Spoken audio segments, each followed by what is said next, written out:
안녕하세요, 불량TV입니다. 오늘 소개해드릴 선수는요, 172cm, 61kg의 작고 왜소한 편이지만 환상적인 드리블, 뛰어난 득점 감각을 자랑해 제2의 펠레라고 주목을 받았던 공격수. 한때 브라질 최고의 기대주로 네이마르도 우상으로 삼았던 선수였지만 선수 말년 범죄자가 되어서 브라질 축구의 비운의 상징으로 등극한 호비뉴입니다. 1984년 브라질 상파울루의 상비센테에서 출장 요리사였던 어머니와 세일즈맨이었던 아버지 사이에서 태어난 호비뉴. 상비센테 마을에서 가장 공을 잘 찬다는 소문이 파다하게 퍼질 만큼 어린 시절 호비뉴의 축구 실력은 남달랐습니다. 그가 유명세를 떨친 것은 풋살 경기를 통해서였죠.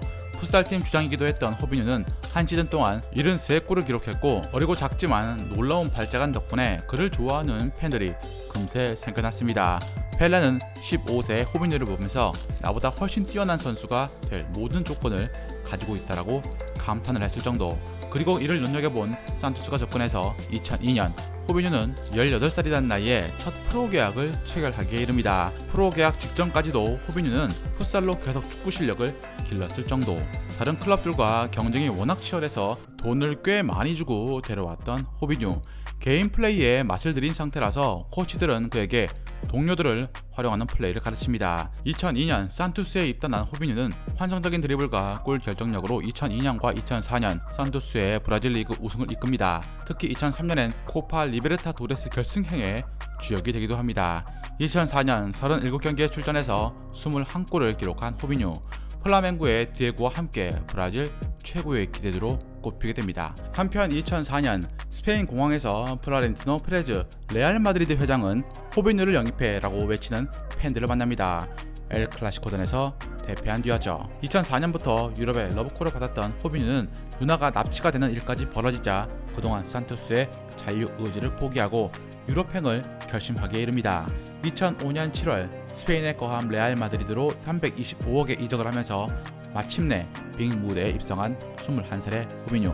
라모스, 줄리우 바티스타, 시시뉴, 안토니오 카사노 등을 영입해 팀을 재건을 하던 레알은 10번 루이스 피구의 등번호를 호비뉴에게 건네주었습니다. 경기장이나 포스터에 다음 세대를 상징해서 내세울 수가 있었던 선수가 바로 호비뉴였던 셈이었습니다.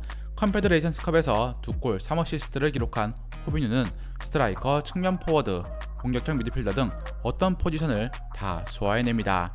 2005-2006 시즌 리그 첫 경기 카디스전에 나와 4포를 대담하게 선보였던 호비뉴에게 찬사가 쏟아집니다. 최고의 유망주를 뽑는 투표에서 신성 호비뉴는 29.5%의 득표율로 웨인 루니를 제치고 최고의 유망주로 꼽힙니다. 레알에선 호비뉴가 떠올랐고 라이벌 바르셀로나에선 리오넬 메시가 역대 클럽 최연소 득점자가 되었기에 이 둘은 비교되기 시작합니다. 비슷한 키에 같은 남미 출신, 그리고 폭발적인 드리블까지 흡사했죠. 그리고 2005년 11월 이 등번호 10번 2명의 대결이 펼쳐졌고 메시의 도움으로 바르사가 승리를 가져갑니다. 호비뉴가 측면으로 빠지면서 베컴이 중앙으로 들어올 수 있었던 것에 언론들은 크게 비난을 퍼부었고, 레알 마드리드는 이에 우승도 바르사에게 내준과 동시에 페레즈 회장도 구단을 떠날 수밖에 없게 됩니다. 은퇴 직전이었던 지단의 그림자가 너무나 컸던 것일까요? 호비뉴는 방황했고 2006년 월드컵은 그를 더욱더 벼랑 끝으로 내몰았습니다. 독일 월드컵에서 호비뉴는 팀의 부진과 맞물려서 많이 활약하지 못했고 16강전에서 허벅지까지 다치고 말았습니다. 1994년 이후 처음으로 월드컵 결승 진출에 실패한 브라질. 2006년 여름 카펠로 감독이 부임한 레알은 반 니스텔로이, 이구아인 등 쟁쟁한 공격수들을 영입해 호비뉴의 입지는 극도로 좁아졌고 선발에서 점차 밀려나게 됩니다. 이대로 무너질 호비뉴가 아니었죠. 남미 코파 아메리카에서 호비뉴는 6골을 넣으면서 브라질을 우승에 올려놓았고 MVP도 그의 차지가 됩니다. 득점왕은 호비뉴 커리어에 있어 첫 경험이었습니다. 레알 마드리드 클럽이 리그 우승을 차지하는 것과 별개로 호비뉴는 팀의 주역과는 거리가 멀었습니다. 크리스티아누 호날두가 맨유에서 레알로 온다는 소식이 전해졌고 호비뉴가 협상 카드로 쓰여질 것이라는 소문이 파다하게 퍼집니다. 2007-2008 시즌 팀 내에서 라울, 반 니스텔루이에 이어서 득점 3위를 차지했고 구티에 이어서 도움 2위에 올랐지만 레알 마드리드가 더 이상 자신을 신뢰하지 않다고 있다는 느낌을 받은 호비뉴는 레알을 떠나기로 결심을 합니다. 칼데론 회장은 시즌 내내 호비뉴와 재계약을 할 것이라고 약속을 했고 960억의 가치가 있는 선수라고 지켜세웠지만 시즌 종료 후까지도 재계약을 제시하지 않은 것이었습니다. 포지션이 겹치는 아리엔 로벤의 맹활약도 영향을 미쳤습니다. 로벤은 레크레아 티보전에서 발목 부상을 당해 당초 6주간 전력에서 이탈할 것으로 보였지만 예상을 깨고 조기 복귀합니다. 헬레는 호비뉴가 레알을 떠나서 맨시티 이적 소식에 실망을 하며 그에 대한 지지를 철회했을 정도. 호비뉴는 2009년 9월 565억이라는 금액으로 잉글랜드 맨체스터 시티의 유니폼을 입게 됩니다. 원래 호비뉴는 첼시행을 기대했지만 부담간 금액 차이 때문에 맨시티를 선택할 수밖에 없었죠. 중동 가포 만수르가 맨시티를 인수한 2008년 9월 1일 특급 영입이 필요했고 리그 역대 최고 이적료를 기록한 호비뉴가 그 시발점이 되었습니다. 데뷔단에서 호비뉴는 그동안 참아왔던 득점 본능을 드러내면서 전반 13분 만에 골을 집어넣는 데 이어서 스토크시티전에서 해트트릭까지 기록합니다. 맨시티가 빅4를 위협까지 하지 못했지만 호비뉴는 자신의 몫을 다하면서 맨시티가 강팀으로 한 단계 더 발전하는 데 필요한 동기부여를 동료들에게 심어주었습니다. 2008-2009 시즌 전반기에 11골을 넣으면서 14골의 아넬카를 맹추격하던 호비뉴의 기세는 무서웠습니다. 시작은 좋았지만 후반기는 부진했습니다. 후반기 4개월 동안 단 한 골도 넣지 못한 상태에서 축구 외적으로도 스캔들이 터져 구단과 팬들은 모두 실망감을 드러냅니다. 호비뉴가 부상까지 당한 사이 벨라미가 의외의 맹활약을 해주면서 맨시티를 리그 4위로 이끌자 호비뉴의 팀 내 존재감이 점점 줄어듭니다. 그리고 에이스의 역할은 호비뉴에서 테베즈로 옮겨졌죠. 2009년 맨시티가 10번 유니폼을 테베즈에게 건네주자 이제 호비뉴는 고향으로 돌아가야겠다고 다짐을 했고 2010년 초 다시 친정팀 브라질 산투스로 돌아옵니다. 500억을 넘는 돈을 투자했던 맨시티는 절반도 안 되는 금액에 팔 수밖에 없었죠. 한편 이탈리아 AC 밀란은 노쇠화된 선수진 갈수록 떨어지는 리그 성적을 만회해보자 브라질 스타 호비뉴를 250억에 영입하기로 합니다.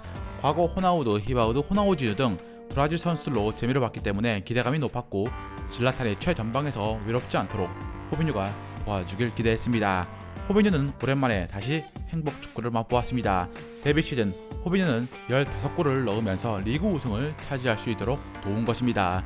그의 행복은 여기까지였습니다. 2년차엔 질라탄의 그늘에 가려서 6골에 그쳤고 2012-2013 시즌엔 2골로 최악의 시간을 보냅니다. 예정된 이별 수순이 그를 기다리고 있었고 2014년 여름 친정팀 산투스로 세 번째 복귀합니다. 완전 이적이 아닌 임대였지만 이제 호비뉴를 바라보는 축구계의 시선은 싸늘하게 식어버린 상태였고 2014년 브라질 월드컵 명단에서 제외됩니다. 스타로 태어났지만 또 다른 스타들에 가려 끝내 희생자가 되어버린 호비뉴. 이제 한때 에이스로 전락한 호비뉴는 2015년 광저우 헝다로 이적을 합니다. AC 밀란과의 계약이 끝났기 때문에 이적료 없이 합류할 수 있었지만 계약 기간은 단 6개월, 9경기 출장에 3골에 그칩니다. 저물어 가는 스타가 되기 전 2016년 호비뉴는 브라질 아틀레티쿠 미네이르로 복귀해 왼쪽 날개로 30경기 12골, 7도움을 올리면서 오랜만에 두 자릿수 득점을 올리면서 부활을 합니다. 30살을 이제 훌쩍 넘긴 나이였기 때문에 과거의 폭발력은 떨어졌지만 터키의 시바스 스포르가 그를 원했습니다. 2017년부터 터키 리그에서 뛰어왔던 호비뉴는 2020년 15경기에서 무득점에 그치면서 팀에서 방출되었고 2020년 10월 5개월 계약에 150만원이라는 최저 계약으로 친정팀 산투스로 네 번째 복귀를 발표합니다. 36세였고 은퇴해도 이상하지 않았지만 그는 어려운 팀 사정을 들으면서 이적을 결정했습니다. 선수단 급여 지급으로 피파로부터 이적 금지 징계를 앞두고 있던 상황. 호비뉴는 산투스가 나를 위해서 많은 것을 주었던 만큼 이제 내가 돌려줄 차례라며 은퇴를 산투스에서 할 것임을 밝힙니다. 하지만 호비뉴의 성폭행 사건으로 산투스 스폰서까지 후원을 철회까지 해 반발이 심했고 결국 산투스는 계약을 해지합니다. 호비뉴 축구 열정은 그가 나이가 적을 때나 많았을 때나 항상 넘쳤습니다. 13번의 우승과 A매치 100경기 출장은 결코 쉽지 않은 결과물이기 때문이죠. 수많은 축구 스타들을 배출하는 브라질이지만 그만큼 몰락한 스타들도 많고 호비뉴 또한 이제 빼놓을 수 없는 인물이 되었습니다. 한때 축구 팬들의 사랑을 받았던 축구 선수였던 호비뉴가 이제 다시 유니폼을 입을 수가 있을지 아니면 죄수복을 입을지 귀추가 주목되고 있습니다. 즐겁게 보셨다면 구독과 좋아요 클릭을 부탁드립니다. 다음 이야기에선 측면의 지배자로 섬세한 볼 컨트롤, 폭발적인 돌파 능력으로 스페인 리그를 호령했던 한 선수에 대해서 소개해드리고자 합니다.